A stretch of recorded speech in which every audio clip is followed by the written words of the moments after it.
Así es, reuniones paritarias, el gobierno puso sobre la mesa un ofrecimiento. El ofrecimiento es una suba del 10% del básico. También habló de un bono de 100.000 pesos que se paga en 3 cuotas. 100.000 pesos lo que cobran hasta 400.000, 70.000 lo que cobran más de 400.000. Bueno, esto es lo que puso el gobierno sobre la mesa. No hay todavía una definición ni de los gremios docentes, tanto USEGES como ADEP, ni tampoco de la intergremial. Lo cierto es que si nos llevamos por la reflexión que hicieron primariamente los dirigentes que salieron de estas reuniones, bueno, había un ánimo distinto, pensaban que el ofrecimiento iba a ser un poco superador a esto y no había buen ánimo, pero esto lo tiene que decidir, ¿no es cierto?, las asambleas correspondientes. Lo que pasa es que acá, y empezamos a ver un cuadro, desde Contaduría de la provincia, también cuando hicieron este ofrecimiento aclararon qué es lo que pasó en este año con los aumentos, ¿no? Y dieron algunos ejemplos de situaciones. Por ejemplo, la evolución del salario mínimo. ¿Qué pasa con el salario mínimo en los distintos salarios mínimos que existen y qué es lo que pasó acá en Jujuy? El salario mínimo vital nacional, por ejemplo, ahí estamos viendo la evaluación. En enero estaba en 64.427, el provincial 65.427. En agosto, por ejemplo, 112.500 contra 145.800, o sea, el provincial mucho más arriba, ¿sí? Y en octubre, 132.000 contra 162.000. O sea, si hablamos del salario mínimo vital, reiteramos, al mes de octubre, 30.000 pesos más el salario mínimo vital en la provincia que el nacional. Pero también hicieron la comparación con el salario mínimo docente, tanto nacional como provincial. Volvamos un poquitito a la placa anterior. Volvamos a la placa anterior. Vamos a ver que en enero estaban 84.500, los dos exactamente igual.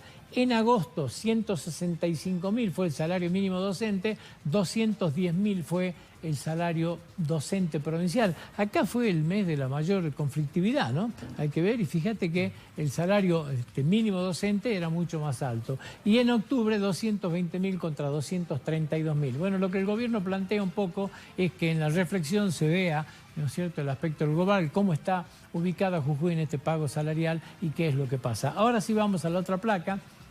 La otra placa tiene que ver con la variación de determinados sueldos, o sea, una liquidación de sueldo, cuánto varió de enero a noviembre de este año. Una maestra con jornada simple de lo que ganaba en enero a lo que es una liquidación de sueldo en noviembre, hay un 197% de diferencia, ¿sí? Y hablamos de noviembre a enero. O sea, con lo cual el gobierno lo que está planteando es que está muy por arriba de lo que ha sido el impacto inflacionario. Los directores de escuela, bueno, está puesto como directorio, significa directores de escuela, entre enero y noviembre, de acuerdo a la antigüedad, hay una diferencia entre el 210 y el 214, o sea, el salario de un director de escuela subió entre un 210 y un 214% de acuerdo a la antigüedad.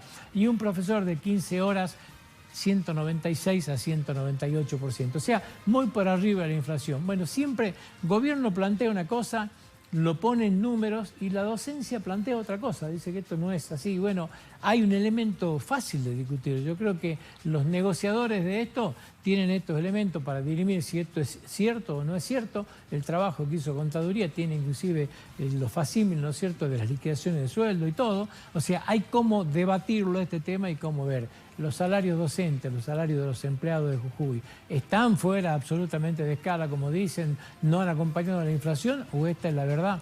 Bueno, esto recién empieza, vamos a ver, las asambleas son hasta el fin de semana, vamos a ver si hay conflicto o no hay conflicto.